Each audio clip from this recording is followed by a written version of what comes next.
Hello everybody, this is Mithril Zenith, and happy Fire Emblem Day.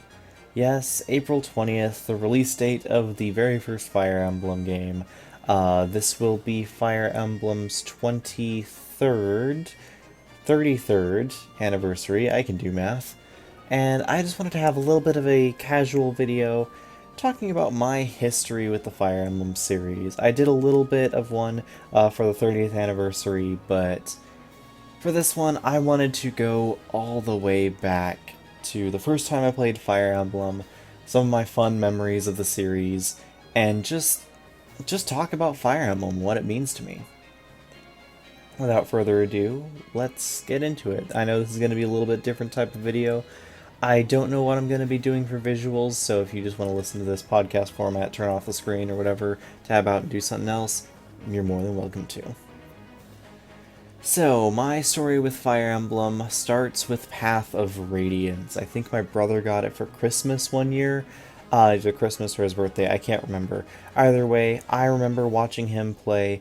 I remember hearing him lose Soren and then be confused why Soren wasn't in the next chapter. He had just moved on because Soren is one of two characters that don't actually die when they're killed. And so he was confused why Soren said he wasn't dead, but still was not appearing, and so he had to restart the whole game. I remember that. The only other thing I remember about Path of Radiance is when I first played, I was playing on easy. I had basically a max level Titania by pretty early in the game. My brother said that that was really bad play and that I'd never finish it. I was screwing myself over by, wasting experience and giving it all to her. And then I ended up beating it before he did, and I was just fine. I don't even remember if he finished the game or not. That's just the way it works. I then did retroactively take his advice and think Jagans were bad, but that's a story for later. And it's now later. My second Fire Emblem game was Fire Emblem Sacred Stones. By this point, I had internalized that Jagans were bad, and so I benched Seth right away and didn't use him. That was my mistake. What was also my mistake was I didn't know how to reset the game, reset the chapter. Whenever you exit and come back in, the top option is to resume, and so it just puts you right back to where it was. And since my first game was Path of Radiance, I didn't realize that archers could shoot through walls, and so I got Vanessa killed in Chapter 3. And I couldn't reset because I didn't know how to. And so I left her dead for the entire playthrough. And ever since then, I still feel like Vanessa's, just not as good as everyone says she is. Even though I know that she's good, part of my brain just thinks she's not because of that early bias.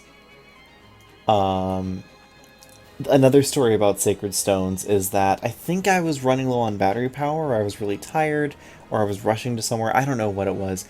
But after Chapter 8, when it gives you the choice between Erica and Ephraim, they have a long chat of what they're going to do and where they're going to go. I accidentally skipped that entire chat, and so I was just presented with a choice, go to Grotto or go to Roston, and I had no idea where Roston was, and so I picked go to Grotto. And so I was then with Ephraim and Ephraim route for my very first playthrough, knowing nothing of why I was going with Ephraim or what was happening. Look, I was 10 or 12 years old at the time, don't blame me. My next Fire Emblem was Radiant Dawn. I got it for Christmas the year it came out. I loved the game to death. Eventually, I even played hard mode and completed that, even though hard mode requires you to basically do a lot of math to memorize what terrain features give what movement penalties to every enemy. I remember that my first run that finished, I think it was Nasir and Har ended up dying on the final map against Ashura, but I was like, it's the final map, I'm not resetting for you, so sorry Har, and I finished the map with Har dead, and I felt bad about it, but a win's a win, I also remember, though, not the hard run that I finished, but a hard run before that, I got to Act 3, and while I was forging, I noticed that every single coin I was putting in was only giving the Vine card. I didn't know how the RNG worked for the forge at the time, and so I thought that I had bugged my game and that I was never going to be able to get any forged coins to give me good results. And so instead of just push on, I thought that the forged coins were going to be so important because this was hard mode and everything was really hard. I reset the entire game because I was worried that I had bugged my game save. Oh, oh man, so that was like 20 hours that I just threw away because I thought that I had bugged the forge somehow. Little did I know. After Radiant Dawn, I got Shadow Dragon, basically on release. And it immediately left a negative impression because I had to kill off a unit in the prologue. I also then learned through like game facts things that apparently there's death guidance in the game, and you can't reach every map and also have every unit. And some of these best units in the game, like Horus and Athena, are locked behind these death guidance. Yeah, this was the quality of game facts articles at the time. And so I really didn't like the game. But at the same time, I had very few games, and I wanted to play it, and so I did a run-through after finishing everything. I did another run-through. It was on normal, because at this time I was still, too bad at the game to beat it on anything harder. I tried hard 5 because instead of doing like, oh, well, why would I do a middling hard difficulty? I just want to jump to the hardest one. If I'm doing hard, I might as well do hardest. I jumped to hard 5 and couldn't beat chapter 2. I couldn't figure it out. But I also wanted to try PvP in that game because it had Wi-Fi connection, it had PvP. And everyone I was fighting in PvP had obviously hacked characters, like a Marth and a full other team with, like, a Marth with 30 magic. There's no way that you can get those stats in-game. They obviously raised the caps to 30 and put everyone's stats to 30. But what I did was I played the game on normal, selected a very limited handful of units, got all the Death Guidance chapters, or at least most of them, saved every stat booster until the very end, and then just pumped my team full of stat boosters, reclassed whatever, to make the best PvP team I could think of, and I ended up winning so many battles that I finished and fully filled out the card list, the PvP card list, in that game. Because there were like some additional cards you could throw out that would make some extra effects in PvP, and if you won a match, then you got a random card. And if sometimes those cards were good, sometimes they were not so good. But I remember playing enough PvP matches and winning enough PvP matches that I got a full set of cards before DS Wi-Fi was eventually killed. I also remember walking away from that game feeling really negative about it, feeling really bad about it. I remember going through, after like Awakening and Fates and whatnot had come out, and still at that point being like, yeah, Shadow Dragon's the worst Fire Emblem game. I've since come around on that, I have since learned, and I since have felt that Shadow Dragon is actually very well designed, and I feel that it gets better the more you know about Fire Emblem and the more you play Shadow Dragon specifically, but Fire Emblem in general. But at the time, I was really negative on it, so just want to put that out there. People change their opinions. It happens a lot, and it happened to me a lot. Well, after Shadow Dragon came out, I was still in high school, I didn't have a job, I didn't have enough money for a 3DS, and my parents weren't going to just drop $250 or whatever it was and get me a 3DS. So I didn't have Awakening. So what do I do with my time? I'm gonna play the other ones, play the other GBA Fire Emblems. I discovered emulation, I discovered translation patches, and I played FE7. And I enjoyed it. I thought it was fun. I played FE6 after finishing FE7, like the same night. I beat FE7 Eliwood mode the first time, immediately jump into FE6, get to the chapter where Hector dies, and immediately turn off the game and feel like I'm not playing this anymore. And then a couple days later, I boot up the game, get over those bad feelings, and finish it. and I come away kind of negative on it as well, but feeling like, yeah, it's okay. I think I did still, I think I did get the true ending. I did get every guide, because at this time I was looking up stuff on GameFAQs articles just to make sure that I knew what I was doing. Obviously, I was internet savvy enough to find these translation patches in the first place. Um, I didn't have a great opinion of FE6, and I really liked FE7. I think that's kind of, I don't necessarily know if it's switched now. I still enjoy FE7 for what it is, but I definitely have a much better appreciation for FE6 now than I did at the time. Eventually, after high school, I get a job, I get my own 3DS, I get Awakening for myself, and I play it. I played it on hard first, I loved it, I thought the game was great.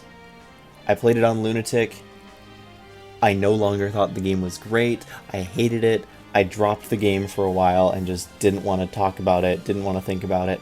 And then I get to college and everyone was playing Awakening and having a great time and actually talking about it. And this was like the second time that I knew people in person who had even heard of Fire Emblem, let alone had played it and were enjoying it. The first time was there were a couple people in high school that I knew who had played some Fire Emblem games who were really excited about Awakening, would always talk about Awakening, and I couldn't join the conversation because I didn't have Awakening.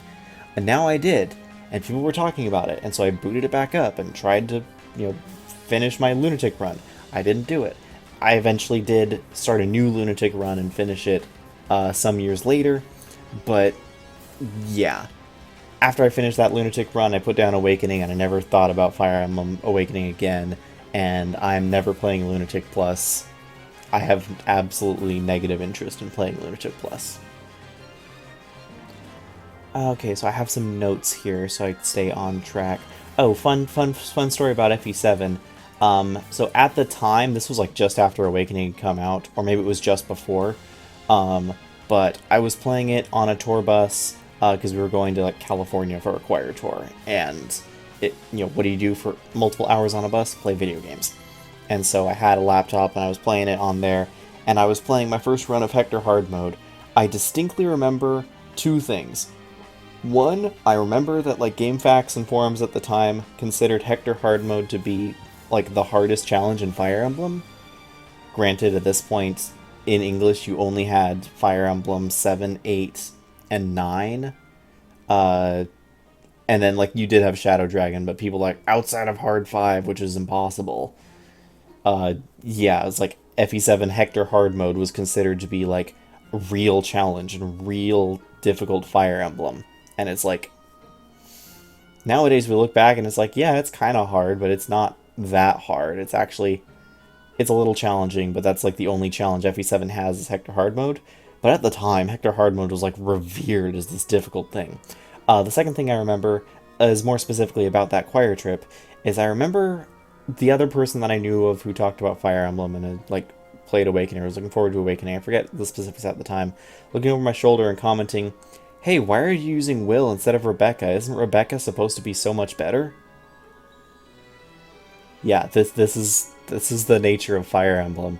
We're talking as if Will and Rebecca are not just not similar, but that Rebecca is like so much better. And I'm like, no, my Will has better strength. Why would I use Rebecca? I had already trained Will in Lin mode.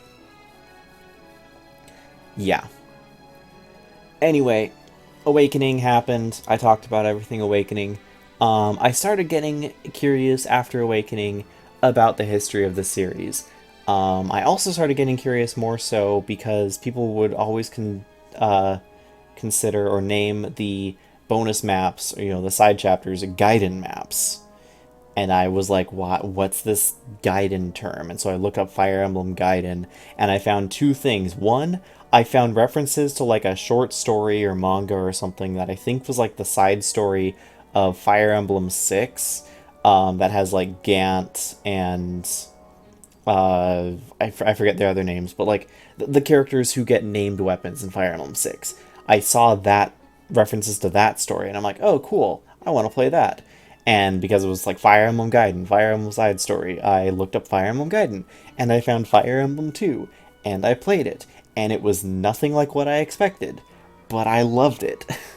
I thought that it was so cool, I thought that it was so different, I thought that, hey, there's so many mechanics in this game, that the later series kind of has a little bit, but like could do so much more with. And I realized Sacred Stones is the... I pieced it together, and I felt so genius at the time, little did I know that everyone had pieced it together ahead of me, that Sacred Stones was like, Gaiden 2, and Awakening was like Gaiden 3. Yeah. Either way, for some reason, Fire Emblem Gaiden was the one that made like a huge impact on me on replaying, and I still remember making a blog post about Fire Emblem Gaiden. I had like made a blog post about a couple other games. That blog is now defunct and dead and like, burned in the ashes of wherever blogs went nowadays. But I remember making a post like that and basically saying, hey, a modern version of this game could really work.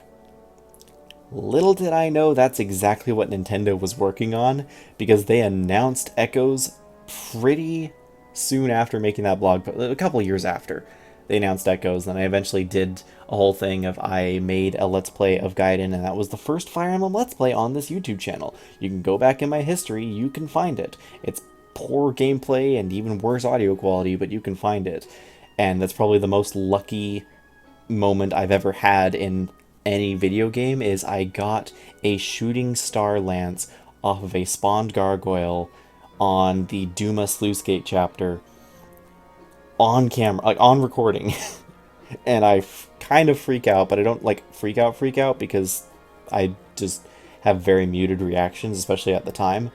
But yeah, I got a shooting star lance, or Astro Lance, woo, hooray. Fates came out. I eventually got Fates. I didn't pick it up right as soon as it came out. I think I was doing some other things with my life. I wasn't really playing a lot of Fire Emblem at the time. But I did come around to it. Some friends were talking about it. I played Birthright on hard. Thought it was kind of fun, kind of interesting story. I kind of liked it at the time. And then I played Conquest on Lunatic because I'm like, Birthright was fine. It was a little easy. I know that Conquest is supposed to be harder, but, how much harder could it be? I know the mechanics now. I'm going to play on Lunatic. Bad decision.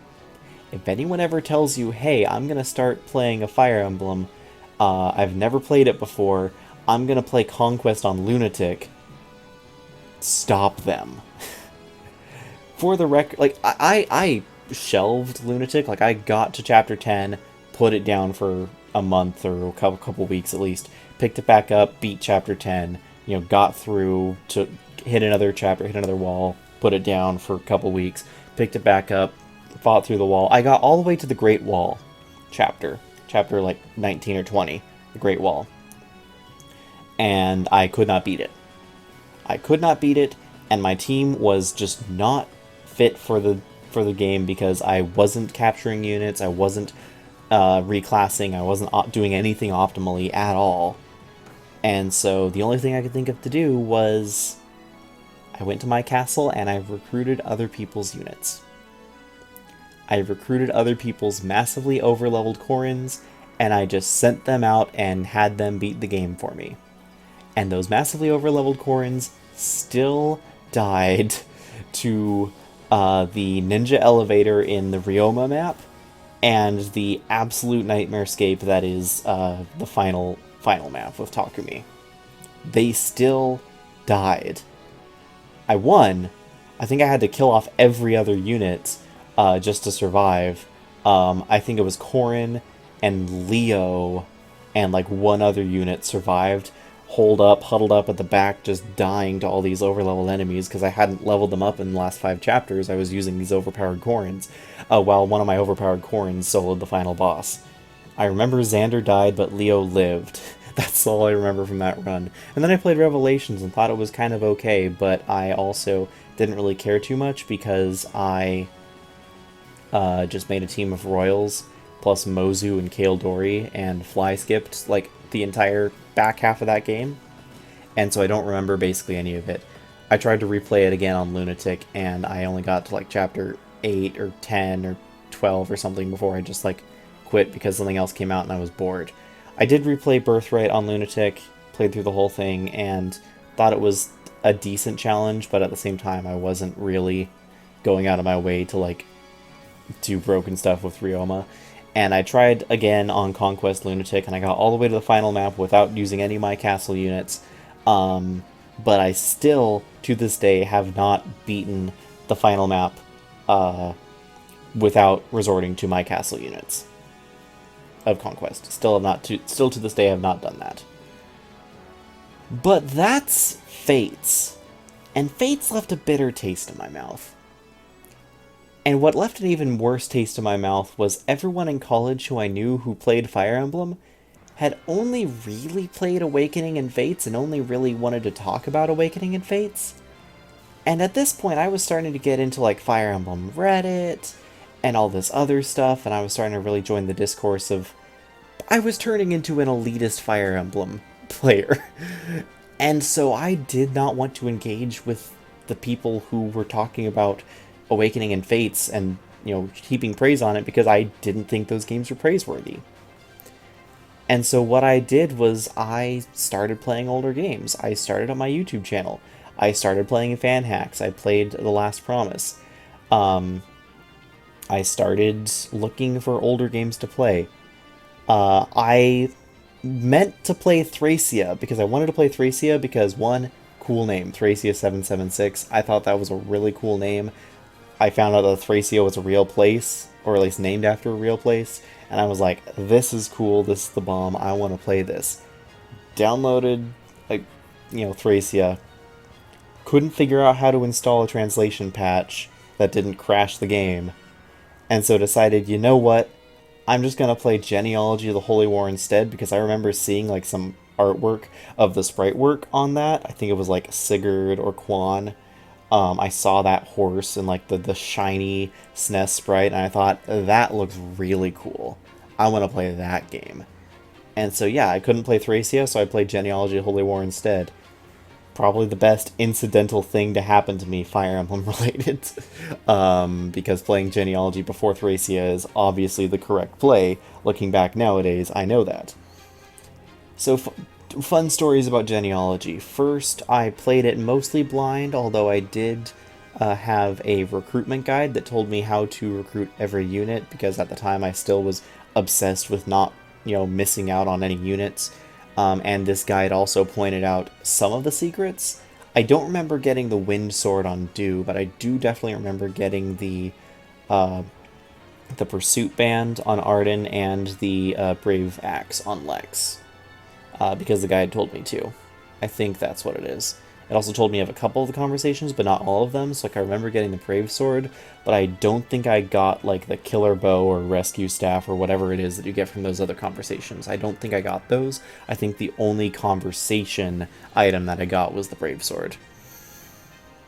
The other thing I remember about Fire Emblem 4 is that I did not know anything about the mechanics. Like, I pieced together that you needed Pursuit to double. I pieced together that Charge at the time, I was using the Project Naga translation. I pieced together that Charge made extra rounds of combat happen sometimes, but I didn't know why. I knew some of the skills, how they worked. But the biggest thing is that I did not know how the pawn shop worked. And so I went the entire first generation without knowing that you could sell items to rebuy them on a different unit. And I only figured this out because in Chapter 5, when you get the broken Tearfing, it says it needs 50,000 to be repaired. I didn't know that if you tried, that you could even try to repair it without money, without 50,000, and that you would just get the number of uses that you would get. I thought you needed the full 50,000, and Sigurd didn't have that yet. So I went around, captured all the villages, barely didn't have enough, sold some of his other weapons to get the 50,000. And then I checked the shop with a different unit and saw the weapons were there. So yes, I played the entire first generation without knowing how to move weapons around using the pawn shop.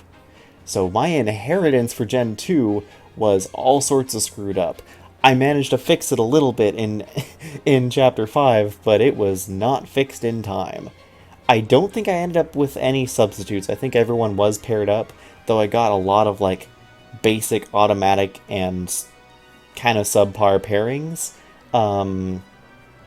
Like, I got Azel being the father of Arthur, and I don't remember anyone else, but I think basically if you can think of what like a really basic standard pairing would be, like that the game automatically gives you because it has an event that gives them like 300 love points, that's the pairing that I got. And so I didn't have any substitutes, but none of my very few of my pairings were actually optimal.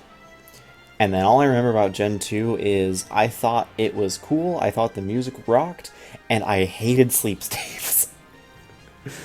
Oh, I had such a hate relationship for sleep staves in Genealogy.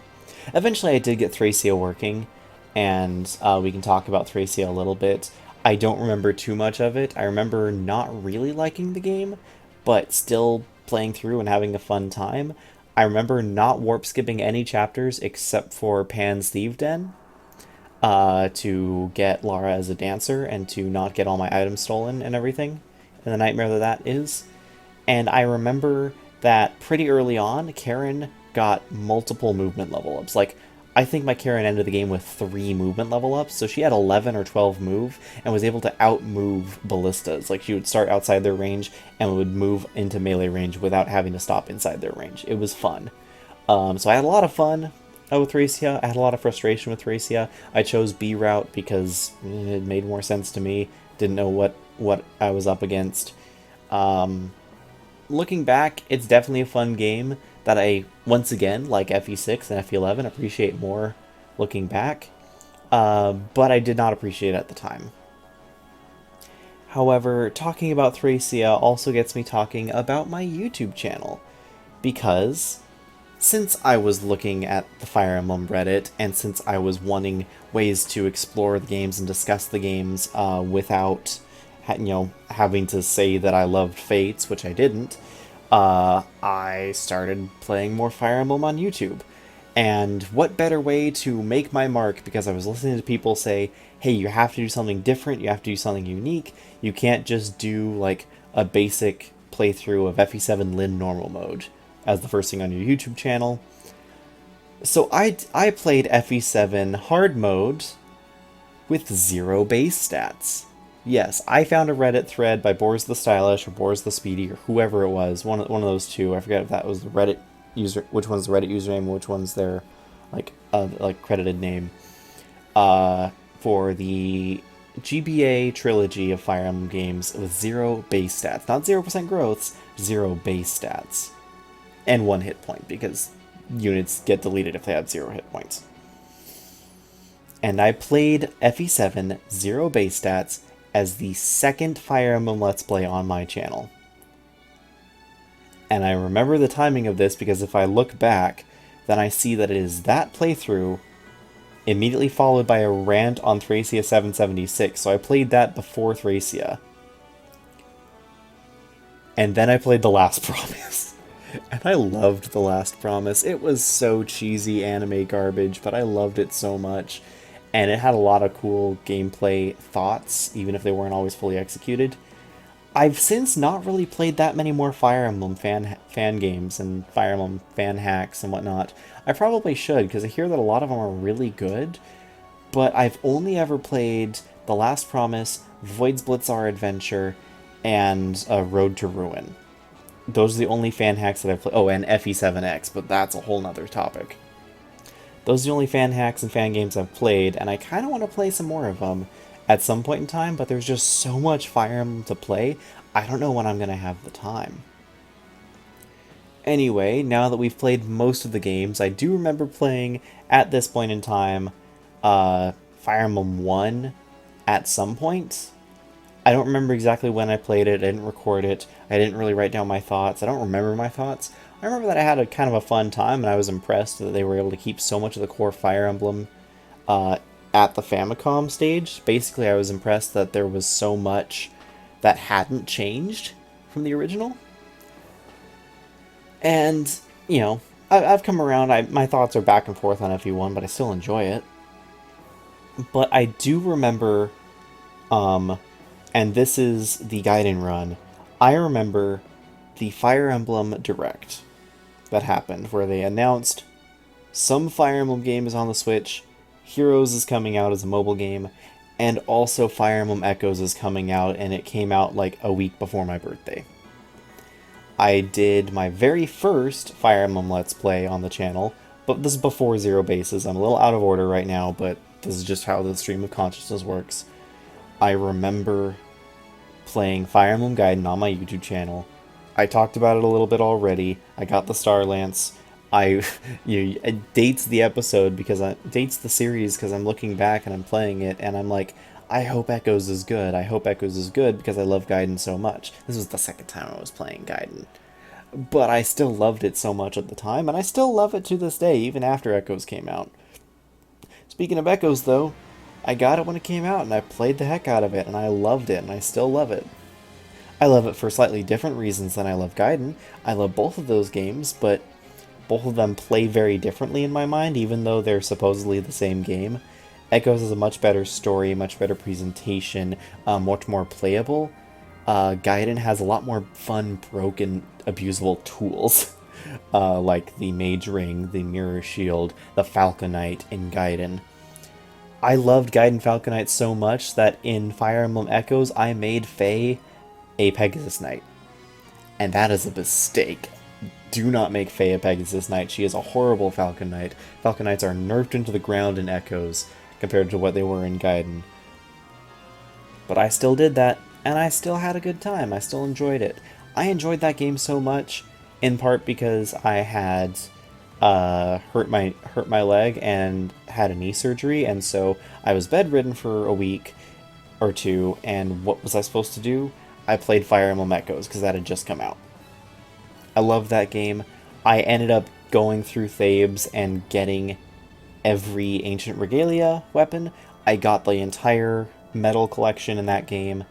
I loved that game so much. I still haven't replayed it in a long time, mostly because I don't want to find my 3DS, dig it up, and play on my 3DS. Either way, I love that game. Still love it to this day. But with Fire Emblem Echoes out, there's a long period of time between Echoes and Three Houses. And during that time, I have, at that point, like 2 Fire Emblem games left to play. It's FE1 and FE3. I played FE1, and then I decided, well, what am I going to do? And so, well, I have these Zero Bases hacks. I played FE6 Zero Bases and then FE8 Zero Bases. Had a really miserable time with FE6, but I got through it, and then had a really fun time with FE8, except for a bug that happened where a lot of my unit's stats were just getting massive penalties for seemingly no reason that were tied to their deployment order.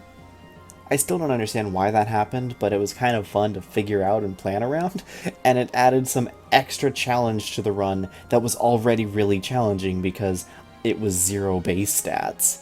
By the end of it, I was fine. Funniest moment in Zero Base Stats is that they give you Ewan, who just has his regular bases, which, you know, his bases are the lowest bases in, like, any Fire Emblem game ever. But I look at a unit and I see any amount of base stats in Zero Bases, and I'm like, I'm using this unit. And so Ewan became the strongest unit on my team, like, bar none, outside of Amelia and Ross. Who, because everyone has 0 bases, and bases, you know, don't exist, 10 extra levels is 10 extra levels and another promotion, bro. What are you gonna argue about it? But after doing that, I had 1 Fire Emblem game left to play. Hey, just popping in here, a little bit of an aside. I forgot to talk about something. I forgot about FE12. I did play New Mystery. When I was talking about how I only had like FE1 and FE3 to play, I actually had yet to play New Mystery, so I played FE1, and then I played New Mystery as the second to last Fire Emblem I played. I played it on Maniac mode, because at this point I had played Lunatic mode, and I was not going near any difficulty called Lunatic anytime soon, and so I played 1 difficulty below that for my first and only experience playing New Mystery, and that was an experience. I got through it, I got the true ending. I remember having to restart a lot and learning a lot about that game, and then coming away from it feeling like it was a puzzle game, feeling bad that I didn't train Sirius up until near the end, at which point I used the battle hall to level him up, or the training area to level him up, and then realized, oh, the training hall gives set numbers of levels, and so I kind of screwed him over a little bit, but not terribly so. All things considered, I had a pretty fun time with that game, and I want to go back and play it on Lunatic at some point in time, but I have no idea when that time will be. Anyway, back to Stream of Consciousness, which was Fire Emblem 3, and I did a blind Iron Man of Fire Emblem 3 on my YouTube channel. This is the first blind playthrough. I think the first true Iron Man I ever did. I remember I was going to Iron Man The Last Promise, and then I just chickened out. But this is the first, like, real Iron Man I distinctly remember doing. Did it on recording on my channel, and just loved it. And it was fun. And it was great. And I lost a couple units in really stupid ways.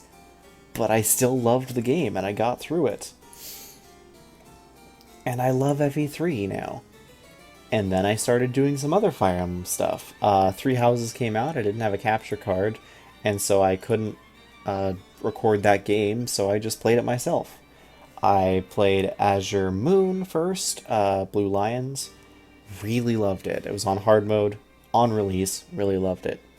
Then I was going to play Crimson Flower, but I actually switched over and played Golden Deer, and I switched how I was going to order this basically in like the third to last chapter, because when Claude leaves, just leaves Fodlan entirely, I was so confused by that and so curious and wanted to know more that I did Golden Deer second instead of Black Eagles, based solely on that action. I did it on hard with New Game Plus. At some point in time during that run, they released Maddening, and so I decided, hey, I'm going to do my no New Game Plus Maddening run to get the golden title screen on Crimson Flower. And it's my first time playing Crimson Flower with any of these units, and I have no idea what I'm doing. But I'm also going to do a house limit, where I'm not going to recruit anyone from outside the house, because that's how I did Golden Deer, and I loved it, and that's how I did Blue Lions, and I loved it. So I did it with Crimson Flower, and I got halfway through that run and stopped playing, and then they released Yuritsa, and I started playing again, and Yuritsa saved that run. And I used some of the most, like, not even degenerate, just, like, you know, MacGyver-esque strategies, because I, at this time, didn't know how broken, like, the battalion skills were. I didn't know how broken stuff like Vengeance was. I was trying to use the Deadeye build with Bernadetta, but she got strength screwed and couldn't do it nearly as well as my Ashe could in Blue Lions. And so I was like, you know, I'm SOL, what's happening? But I managed to pull through the end game, just sniping boss kill after boss kill, horribly underleveled units by the end, but I clawed together a victory. That is my most well-fought, well-earned victory I feel like I've ever had in Fire Emblem. And it's these user stories that I feel like kind of get ruined when you just replace everything with what's the meta strategy, what's the strategy guide to beat this. I was going in blind. I had no idea what I was doing. I had no idea what skills and combat arts anyone would learn. But I was having fun, and I beat Maddening without New Game Plus, and I will remember that feeling of being able to beat the Immaculate One with that rickety, awful setup that I had. It felt amazing. And then I played Silver Snow with New Game Plus on Maddening as a victory lap, made everyone Gremmarys, and just laughed all the way to the Miracle Dragon-filled endgame. But at the time, this is my Fire Emblem career. I really enjoyed Fire Emblem, but I took a little bit of a break from it. I finished college, got married, you know, had a life. Still remembered Fire Emblem, though. It was still a big part of me. It's still a big part of what I wanted to do and who I was. I just didn't have enough time. And so what do you do when you want to talk about a game, but you don't have enough time to, like, actually play the game? You make tier lists about it. Yes, the 15-minute tier lists that I made a tier list for every single game. I tried to keep it to 15 minutes. Some of them lended towards 20. I think the longest one was like 22 or 23 minutes. I tried to make a 15-minute tier list for every game. Some games I knew very little about and had horrible tier lists. Some games, my tier list was sent from good to terrible because I forgot some basic element. Like, for instance, my birthright tier list. I put Ryoma in A tier instead of S tier because I thought that you didn't get Ryoma until like 3 chapters before the end of the game. No, it turns out you have Ryoma for almost the whole second half of that game, and I just forgot because everything about Birthright is a blur for me, apparently. But those 15-minute tier lists were designed as a way for me to talk about Fire Emblem while I was working a dead-end job that I didn't like, and then I came home and I had no time to record or play because I didn't have any, I had very little quiet time, and so I basically recorded them on my lunch breaks while working from home. And that's why they were 15 minutes, because I only had 15 minutes to record. And so I just threw them together, threw them out into the world, so figured, hey, I want to talk about this, and maybe someone's going to respond. And they ended up being the most successful content that I've ever done outside of like one-offs that hit random success like my Seth solo run that I've ever put on the channel. And still to this day I get views and comments on them. And I don't know why, because that's like the lowest effort content I've ever made.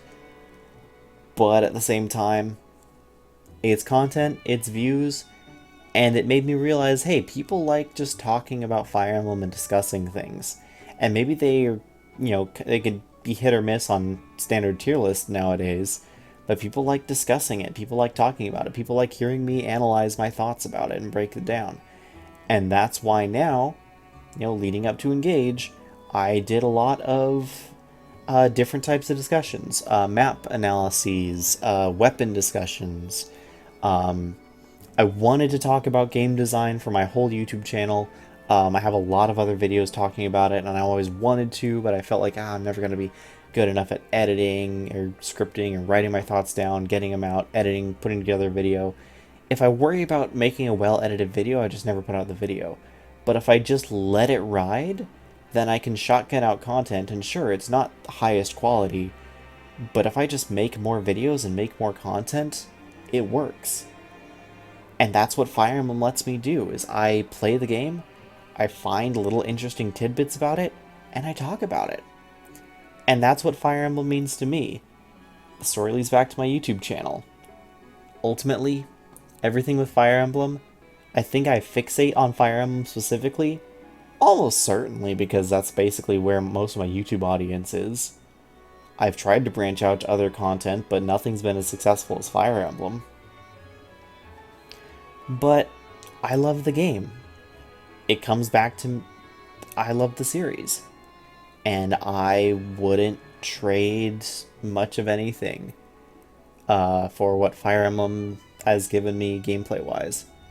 I've tried playing some other tactical RPGs, strategy RPGs, and honestly, it's kind of hit or miss, because Fire Emblem just nails that simplicity of it does what it tells you on the tin. Granted, the ones I played were like Langris or Mobile, where your stats are only a suggestion for how much damage you actually take and deal, or Mercenary something, Mercenaries or something, or whatever. It was one of those, like, it was on sale in Mercenary Saga, I think. It was one of those things that was on sale on the Switch eShop, and I played it, and whatever. Kind of mediocre Final Fantasy Tactics clone. But ultimately, there's something about Fire Emblem that keeps bringing me back to it over anything else.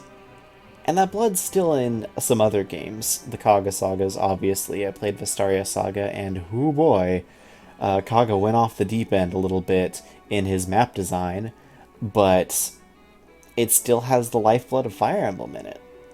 Modern Fire Emblem goes off the deep end in terms of some character stuff and some other mechanics, but it still has the blood of Fire Emblem in it. And so that's my Fire Emblem story, and yeah, so for the 33rd anniversary of Fire Emblem, just wanted to talk about it, just wanted to shoot this out there, just wanted to say, hey, Fire Emblem's fun, It's a cool series. It means a lot to me.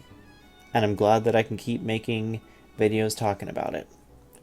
Let me know your Fire Emblem stories, maybe in a little bit more succinct way, in the comments down below.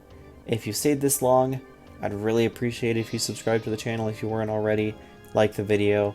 Let me know what your thoughts are on Fire Emblem.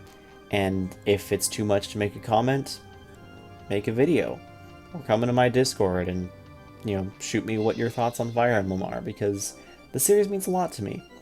And while I definitely disagree with a lot of people, because there's a lot of opinions about Fire Emblem, and people like the way some games are and don't like the way other games are, ultimately, at the end of the day, it's what the game means to you, and it's the fun that you get out of the game. That's what we're all here for, isn't it?